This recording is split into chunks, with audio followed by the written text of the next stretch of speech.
Welcome to this video on Tableau in real companies. We will explore how businesses transform data into decisions using this powerful tool. The core business problem is that companies need clear answers, not just raw data. Traditional Excel reports are often slow and static.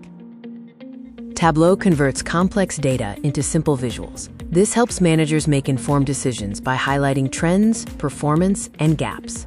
Tableau is used across various departments. Sales uses it for revenue tracking, HR for attrition analysis, finance for profit and cost insights, and operations for identifying efficiency bottlenecks.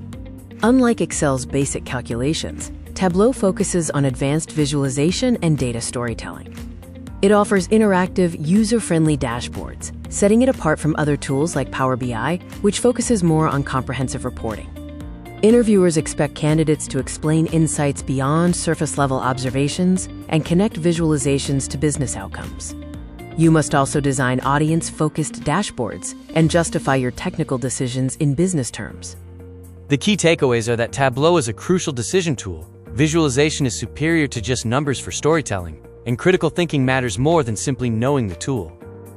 Thank you for watching this video. For more information, please visit www.ajacademy.co.in.